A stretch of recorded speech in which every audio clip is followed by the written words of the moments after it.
Assalamu alaikum. Auzubillahi minash shaitanir rajim. Bismillahir rahmanir rahim. இன்ஷால்லா இன்னைக்கு பார்க்க போகிற submitters perspective article December 2025 edition. Title nothing is permanent, எதுவும் நிரந்தரமில்லை.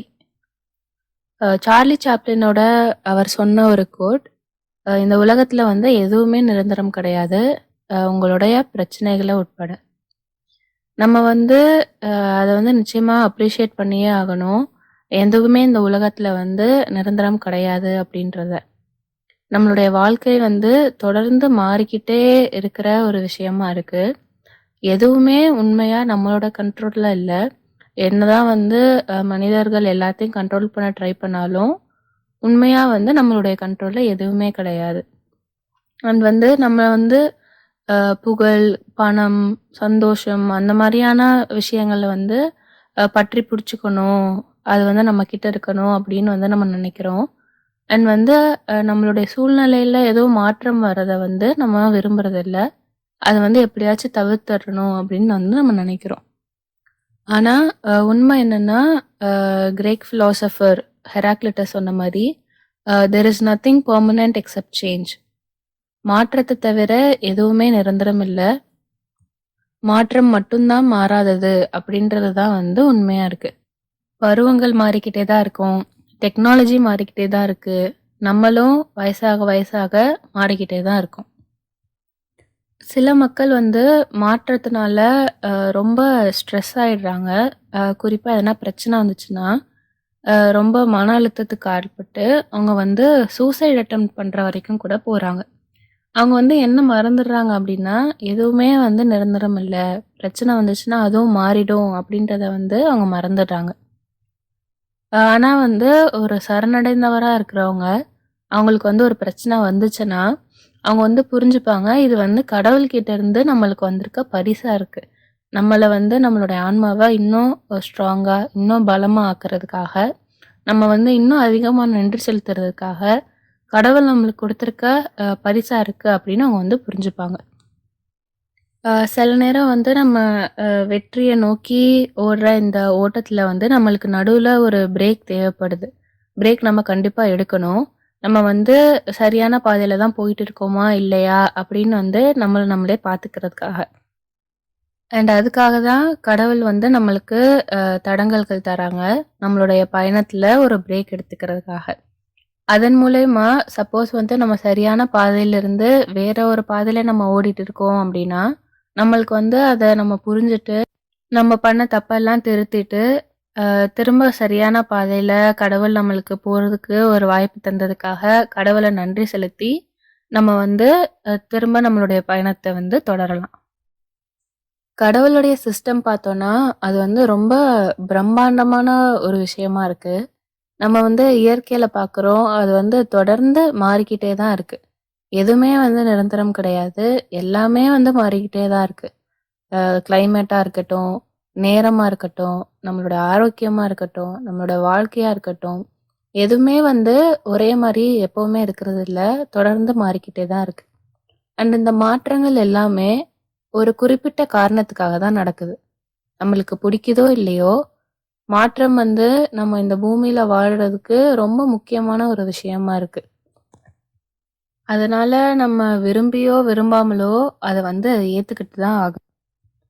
நம்ம இன்னைக்கு ஒரு சின்ன செடியை நட்டு வைக்கிறோம் அப்படின்னா, காலப்போக்கில் அது ஒரு பெரிய மரமா இன்ஷால்லா வளர்ந்துருக்கும். அது மரமாகி அதுலேருந்து வர பழத்தை சாப்பிட்றதுக்கு நம்ம இருப்போமோ இல்லையோ, ஆனால் யாருக்கோ அது உதவியா இருக்கும். அதே மாதிரி தண்ணி பார்த்தோன்னா, அது அதோட ஃபார்ம் மாறிக்கிட்டே இருக்கு. சாலிடாக இருக்குது, ஐஸாக மாறுது, இல்லை தண்ணியாக இருக்குது, இல்லை ஆவியாகி கேஸாக மாறுது. அதுவும் ஒரு நிலையில இருக்கிறது கிடையாது. ஒரே விஷயம் எப்படி இவ்வளோ வகையாக மாறுது அப்படின்றதே நம்ம அப்சர்வ் பண்ணி பார்த்தோன்னா, அவ்வளோ ஒரு ஆச்சரியமான ஒரு விஷயமா இருக்குது. அண்ட் கடவுளை புகழ்கிறதுக்கு அதுவே ஒரு நம்மளுக்கு ஒரு வாய்ப்பாக இருக்குது. நம்ம சுவாசிக்கிறதுக்கு நம்மளுக்கு ஆக்சிஜன் தேவைப்படுது, மரங்கள்லேருந்து அது நம்மளுக்கு கிடைக்கிது. அதே மாதிரி நம்மளுக்கு குடிக்கிறதுக்கு தண்ணீர், மற்ற இதுக்கு தண்ணீர் மழைக்காலம் வரும்போது மழை மூலயமா நம்மளுக்கு கிடைக்கிது. ஆனா, அந்த மழைக்காலம் வரதுக்கு நம்மளுக்கு வந்து அதுக்கு முன்னாடி சம்மர் வந்து வேணும். வெயில் காலம் வந்து கண்டிப்பா இருக்கணும். அது இல்லன்னா நம்மளுக்கு வந்து தண்ணி கிடைக்காது. ஸோ இதிலிருந்து அது மாறுறதன் மூலியமா தான் நம்மளுக்கு வந்து தண்ணி கிடைக்குது. ஸோ இந்த மாற்றத்த வந்து நம்ம கண்டிப்பா அப்ரிஷியேட் பண்ணணும். அண்ட் வந்து கடவுள அதுக்காக புகழணும். சில நேரங்கள்ல வந்து மாற்றம் வந்து எதுக்கு நம்மளுக்கு கஷ்டமா இருக்கு அப்டின்னா, அ ஒரு நபருக்கோ, இல்ல ஒரு பொருளோடையோ நம்ம வந்து ரொம்ப எமோஷனலா, ரொம்ப பற்றோட இருக்கறனால. ஒரு விஷயத்தின் மேல நம்ம வைக்கிற அந்த அளவற்ற அன்பு, இல்ல அந்த அட்டாச்மெண்ட் தான் வந்து, அது இல்ல அப்டின்னா நம்மளுக்கு வந்து ரொம்ப கஷ்டத்த உண்டாக்குது. மாற்றம் அப்படின்றது நடந்தே தான் ஆகும். அது வந்து அதுதான் இயற்கை அப்படின்றதையே வந்து நம்ம மறந்துடுறோம். அதனால எதனா ஒண்ணு மாறுச்சுன்னா, அத வந்து நம்மளால ஏத்துக்க முடியல. ஏத்துக்கிறதுக்கு மறுக்கிறோம். யார் மேலயும், இல்ல எந்த பொருள் மேலயும் அன்பு வைக்கிறது வந்து தப்பில்ல. ஆனா வந்து அ யார் மேலயுமே வந்து நம்ம ரொம்ப அட்டாச்ட் ஆயிறக்கூடாது. ரொம்ப அது இல்லன்னா நம்ம இல்ல அப்படின்ற அளவுக்கு ரொம்ப வந்து பற்று வைக்கக்கூடாது. அது ஒரு நபரா இருக்கட்டும், பொருளா இருக்கட்டும், இல்ல நம்ம வாழ்க்கையில எந்த ஒரு விஷயமா இருக்கட்டும். இது வந்து என்னோட ஃப்ரெண்ட் என்னோட ஷேர் பண்ண ஒரு தாட். அவங்க சொன்னது என்னன்னா, அ நம்ம முன்னாடி இருக்கிற வாழ்க்கை வந்து, நம்ம கடந்து வந்த வாழ்க்கைய விட ரொம்ப முக்கியம். இப்போ நம்ம வாழ்ற வாழ்க்கை தான் வந்து முக்கியம் அப்படின்றது. ஸோ இதுதான் வாழ்க்கை அப்படின்னு வந்து நம்ம புரிஞ்சுக்கணும். அண்ட் வந்து மாற்றத்த அக்செப்ட் பண்ணிக்கணும். ஒரு விஷயத்துக்கான, இல்ல ஒரு பொருளுக்கான விலை வந்து நம்மளுடைய நிம்மதியா இருக்கு அப்படின்னா, அது வந்து ரொம்ப எக்ஸ்பென்சிவ். அது வந்து அதுக்கான வொர்த் இல்ல. அது வந்து அதோட விலை வந்து ரொம்ப அதிகமா இருக்கு. ஸோ நம்மளுடைய எமோஷனல் அட்டாச்மெண்ட்டே நம்ம ஒருத்தவங்க மேல, இல்ல ஒரு விஷயத்தின் மேல வச்சிருக்க அந்த பற்றே வந்து, நம்மளுடைய துக்கத்துக்காக காரணமா ஆகிற நம்ம வந்து விட்டுறக்கூடாது. இந்த எப்போதுமே மாறிக்கிட்டே இருக்கிற இந்த சூழ்நிலைகள் வந்து, நம்மள ரொம்ப மகிழ்ச்சியாவும் இருக்க வைக்குது. அதே மாரி நம்மள வந்து புலம்பவும் வைக்குது. ஆனா, நம்மள சுத்தி வந்து நல்ல விஷயங்கள் இருக்கு. நம்ம வந்து ரொம்ப சந்தோஷமா, நம்ம நெனச்சதெல்லாம் நடக்குது அப்டின்னா, நம்ம வந்து அதுக்கு நன்றி செலுத்தணும். அதே மாரி நம்மளுக்கு வந்து கஷ்டமா இருக்கு அப்டின்னா, கடவுள் வந்து நம்மள இதுக்கு முன்னாடி எவ்ளோ நல்லா வச்சிருந்தாரு அப்டின்றத வந்து நம்ம ஞாபகம் வச்சுக்கணும். அண்ட் வந்து இன்ஷா அல்லாஹ் திரும்ப வந்து அல்லாஹ் எல்லாத்தையும் நம்மளுக்கு வந்து சரி செஞ்சு குடுத்துருவாங்க. நம்ம வந்து கடவுள்கிட்ட பற்றி பிடிச்சுக்கிட்டு இருக்க வரைக்கும், அவர் வந்து நம்மளுக்கு எல்லாத்தையும் மாத்தி நல்லதாக்கி தருவாரு. அப்படின்றதையும் வந்து நம்ம எப்பவுமே ஞாபகம் வச்சுக்கணும். அ ஒரு ஃபேமஸான பழமொழி, அதுல வந்து என்ன சொல்றாங்க அப்படின்னா, ஒரு நபர் வந்து ஒரே நதியில 2 வாட்டி வந்து நுழைய முடியாது அப்படின்னு. அது ஏன் அப்படி சொல்றாங்க அப்படின்னா, அந்த நதி அப்படிங்கிறது வந்து ஓடிக்கிட்டே இருக்கிறதுனால நம்ம ஒவ்வொரு வாட்டியும் நுழையும்போதும், நம்மளுக்கு முன்னாடி அந்த ஓடுற தண்ணி வந்து புதுசா தான் இருக்கும். வேற தண்ணி தான் வந்து ஓடும். நம்ம முன்னாடி பார்த்த தண்ணிய வந்து நம்மளால திரும்ப அதிலயே வந்து நம்மளால நுழைய முடியாது. ஒவ்வொரு மொமெண்ட்டும், ஒவ்வொரு தருணமும் வந்து யுனிக்கானது, புதுமையானது. இந்த நிலையற்ற தன்மைய பத்தி நம்ம விழிப்போட இருக்கிறது வந்து 2 முக்கியமான பண்புகள் வந்து நம்மகிட்ட டெவலப் ஆகறதுக்கு நம்மளுக்கு உதவி செய்யும். ஒண்ணு வந்து காமா, கம்போஸ்டா, அமைதியா, நிதானமா இருக்கிறது. இன்னொன்னு வந்து எம்பத்தட்டிக்கா இருக்கிறது. அனுதாபத்தோட இருக்கிறது. ஸோ இது வந்து நம்மளுடைய வாழ்க்கையில வர ஏற்றத்தாழ்வுகள நம்ம வந்து பொறுமையோடையும், அமைதியோடையும் கையாள்றதுக்கு வந்து நம்மளுக்கு உதவி செய்யுது. அதே மாரி இந்த நிலையில்லா தன்மையினால நமக்கு ஏற்படுற வந்து வெறுப்பு, விரக்தி இது எல்லாத்தையும் வந்து சமாளிக்கிறதுக்கு உதவி செய்யும். அது மட்டும் இல்லாம, மத்தவங்க கஷ்டத்துல இருக்காங்க அப்டின்னா, அவங்களுக்கு உதவி செய்ய வைக்கிறதுக்காக நம்மள்கிட்ட வந்து ஒரு சகிப்புத்தன்மையும், அந்த பொறுத்துக்கொள்ற பண்பும் வந்து நமக்குள்ள டெவலப் ஆகும். இந்த பூமியோட நிலையில்லாத தன்மைய பத்தி குரான்ல வந்து கடவுள் நம்மளுக்கு சொல்றாங்க. சூரா 55 வசனம் 26, 27. பூமியிலுள்ள ஒவ்வொருவரும் அழிந்து விடுவார்கள். உம்முடைய இரட்சகரின் வருகை மட்டுமே நிலைத்திருக்கும். மாட்சிமை மற்றும் கண்ணியமுடையவர். சூரா 2 வசனம் 115. கிழக்கும் மேற்கும் கடவுளுக்கு உரியவை. எங்கே நீங்கள் சென்றாலும் கடவுள் அங்கே இருக்கின்றார். கடவுள் எங்கும் நிறைந்தவர், எல்லாம் அறிந்தவர். கடவுள் வந்து நம்மளுக்கு தேர்ந்தெடுக்கும் சுதந்திரத்தை வந்து வேணுமா அப்படின்னு கேட்டப்போ நம்ம வந்து உடனே அதை வந்து வாங்கிக்கிட்டோம். அது வந்து ஒரு மனித பண்பா இருக்கு. நம்மளுக்கு ஈஸியா யாருன்னா எதனா கொடுத்தாங்க அப்படின்னா உடனே அதை வந்து வாங்கிக்கிறது. ஆனா நம்மளுக்கு தெரியாம நம்ம வந்து ரொம்ப பெரிய ஒரு பொறுப்பை வந்து நம்ம அக்செப்ட் பண்ணியிருக்கோம். இந்த வானம், பூமி, மலைகள் எல்லாமே எனக்கு வேணாம் அப்படின்னு பயந்து சொன்ன அந்த ஒரு பொறுப்பை வந்து நம்ம வந்து ஏத்துட்டு தான் இந்த பூமியில வந்திருக்கோம். அறிவில்லாம மடத்தனமா இது வந்து எவ்வளோ ரிஸ்கான ஒரு விஷயம் அப்படின்றதையே வந்து புரிஞ்சுக்காம நம்ம வந்து இந்த வாய்ப்பை அக்செப்ட் பண்ணிட்டு வந்திருக்கோம். கடவுள் வந்து நம்மள வரம்பு மீறுறவங்க, அறியாமையெல்லாம் இருக்கிறவங்க அப்படின்னு சொல்றது வந்து ரொம்ப உண்மையான ஒரு விஷயமா இருக்கு. சூரா 33 வசனம் 72. வானங்களுக்கும் பூமிக்கும் மற்றும் மலைகளுக்கும் தேர்ந்தெடுக்கும் சுதந்திரம் என்னும் பொறுப்பை நாம் முன்வைத்தோம்.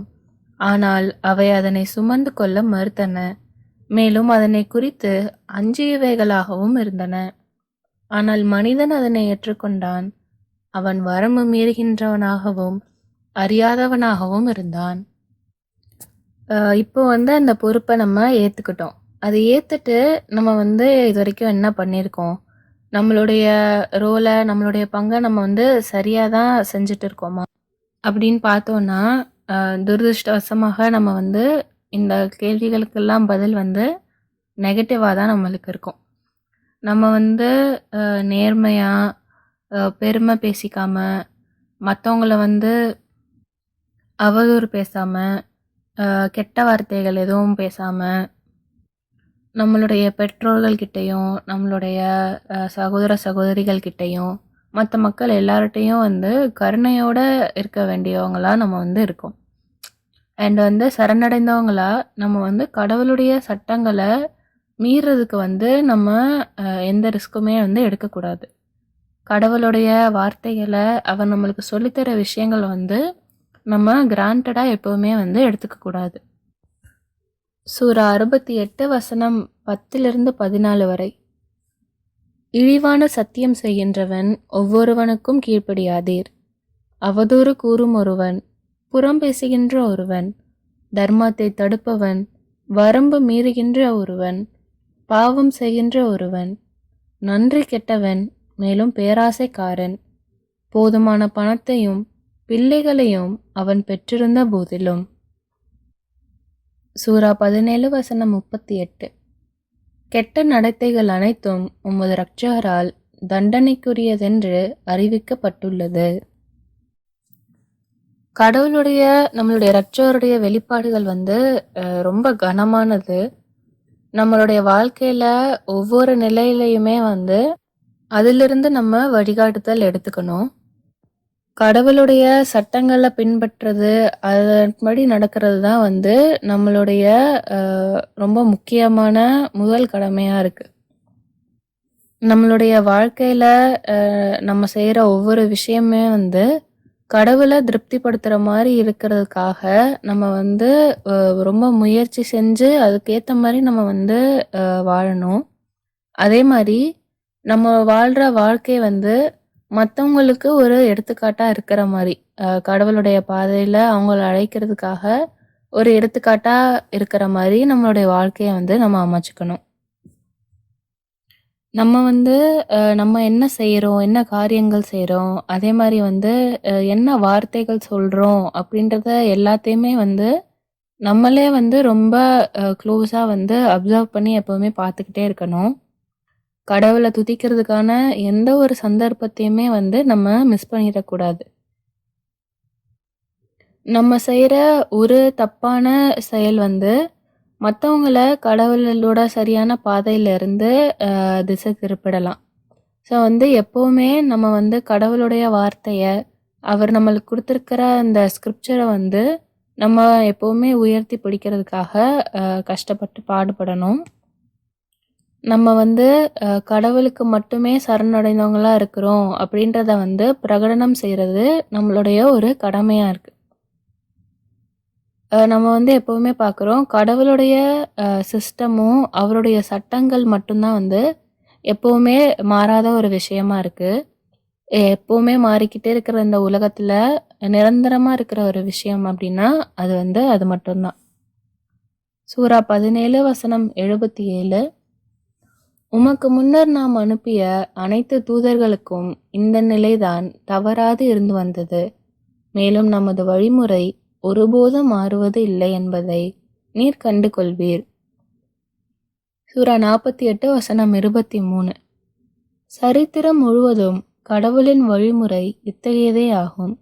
மேலும் கடவுளின் வழிமுறை மாற்ற முடியாதது என்பதை நீர் காண்பீர்.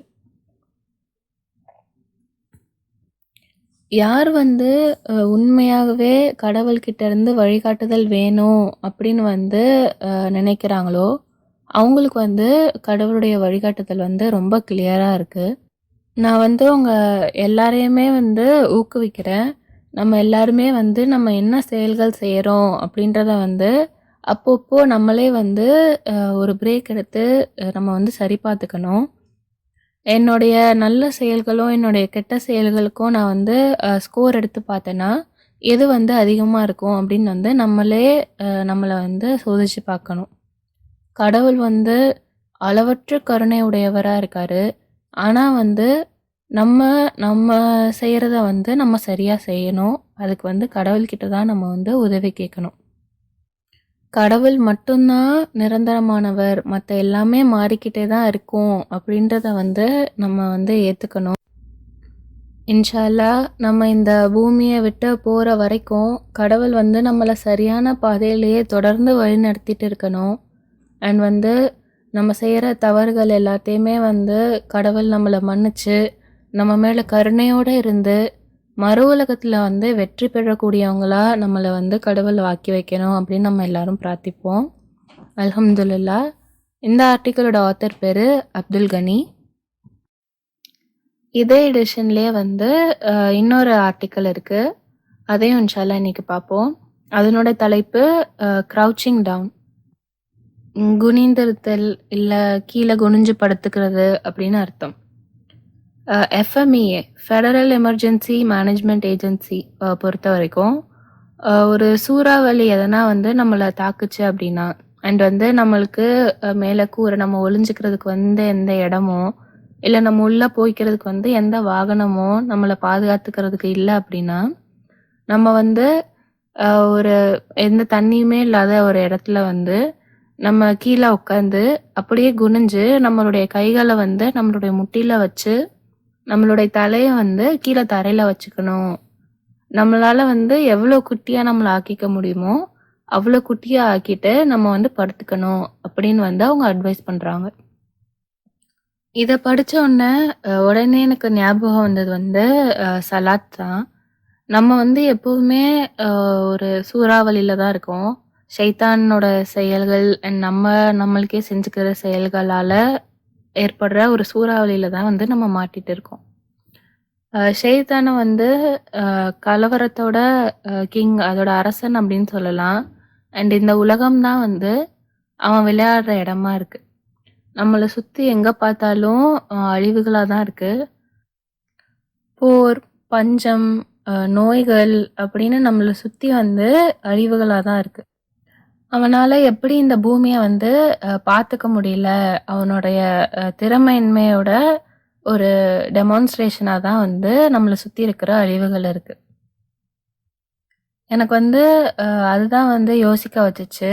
நம்மளுடைய ஆன்மாக்களுமே வந்து ஒரு சூறாவளியில தான் மாட்டிட்டு இருக்கு. நம்ம சூனத்திலேருந்து வெளியே இருக்கிறோம் இப்போ. நம்மளுக்கு வந்து எந்த ஒரு ஷெல்டருமே, எந்த ஒரு பாதுகாப்பு இடமுமே இல்லை கடவுளை தவிர. சூரா 41 வசனம் 36. சாத்தான் உங்களை வசீகரிக்கும் போது சாத்தான் உங்களிடம் ஒரு எண்ணத்தை கிசுகிசுத்தால் நீங்கள் கடவுளிடம் புகலிடம் தேட வேண்டும். அவர்தான் செவியேற்பவர், எல்லாம் அறிந்தவர். ஸோ ஷைத்தானுக்கு எதிர்க்க நம்மளுக்கு இருக்கிற ரொம்ப சக்தி வாய்ந்த ஒரு பாதுகாப்பு அப்படின்னா அது வந்து தொடர்பு தொழுகைகள் தான். அண்ட் அந்த தொடர்பு தொழுகையில வந்து நம்ம அந்த க்ரௌச்சிங் பொசிஷன் கீழே சஜ்தால வந்து நம்ம போய் படுத்து கடவுள் முன்னாடி சிரம் பண்ணிறோம். அண்ட் நம்ம அந்த சிரம் பண்ணிற அந்த பொசிஷன் தான் வந்து ஒரு சூறாவளி வரப்போ பாதுகாக்கிறதுக்கு நம்மளை எடுக்க சொல்கிற பொசிஷன். ஸோ கடவுள் வந்து நம்மளுக்கு ஒரு வாய்ப்பு தராரு. இந்த பூமியில் நம்ம சுற்றி இருக்கிற அந்த சூறாவளியிலேருந்து நம்மளை காப்பாற்றிக்கிறதுக்காக, ஷைத்தானுடைய அவன் உண்டாக்குற அழிவுகள்லேருந்து நம்மளை காப்பாற்றிக்கிறதுக்காக, அண்ட் நம்மக்கிட்ட வர்ற எந்த ஒரு கெட்ட விஷயத்துலேருந்துமே நம்மளை பாதுகாத்துக்கிறதுக்காக நம்மளுக்கு வந்து கடவுள் கொடுத்துருக்க வாய்ப்பாக தான் நம்மளுடைய தொடர்பு தொழுகைகள் இருக்குது. நம்மளுடைய ஆன்மாவை பொறுத்த வரைக்கும் நம்ம வந்து ஒரு ஆபத்து நிலையில், ஒரு எமர்ஜென்சி நிலையில் தான் வந்து நம்ம இருக்கோம். இதுதான் வந்து நம்மளுடைய 3வது அண்ட் நம்மளுடைய கடைசி வாய்ப்பாக இருக்குது நம்மளுடைய கடவுள்கிட்ட நம்ம திரும்பி போகிறதுக்கு. அண்ட் கடவுள் வந்து இந்த எமர்ஜென்சியில் நம்ம வந்து எப்படி நம்மளை பாதுகாத்துக்கிறது அப்படின்னு வந்து சொல்லித்தராங்க. க்ரௌச் பண்ணி கீழே குனிஞ்சு படுத்து கடவுள்கிட்ட சஜதா பண்ணி ப்ரே பண்ணுறது, அவர்கிட்ட பிரார்த்தனை செய்கிறது. இன்ஷா அல்லாஹ் கடவுள் வந்து நம்மளுக்கு தொடர்ந்து வழிகாட்டணும். அவர்கிட்ட எப்படி நம்ம வந்து புகலிடம் தேடணும் அப்படின்றதுக்காக, எப்படி வந்து கடவுளுடைய தொடர்பு தொழுகைகளை சரியாக கடைபிடிக்கிறதுக்காக, அண்ட் வந்து நம்மளுடைய மார்க்கத்தோட மற்ற எல்லா கடமைகளையும் நம்ம கடைபிடிக்கிறதுக்காக. ஏன்னா நம்மளுடைய மீட்சிக்கான ஒரே வழியாக அதுதான் வந்து இருக்குது. சூரா 108 வசனம் 2. ஆகையால் நீர் உம்முடைய இரட்சகரை தொழவும் மேலும் தர்மம் கொடுக்கவும் வேண்டும். சூரா 2 வசனம் 186. என் அடியார்கள் உம்மிடம் என்னை பற்றி கேட்டால் நான் எப்பொழுதும் அருகிலேயே உள்ளேன். அவர்கள் என்னிடம் பிரார்த்திக்கும் போது நான் அவர்களின் பிரார்த்தனைகளுக்கு பதிலளிக்கின்றேன். வழிகாட்டல் பெறும் பொருட்டு மக்கள் எனக்கு பதிலளிக்க வேண்டும், மேலும் என் மேல் நம்பிக்கை கொள்ள வேண்டும். அல்ஹம்துலில்லாஹ். இந்த ஆர்டிக்கலோட ஆத்தர் பேர் அபீர். சலாம் அலைக்கும்.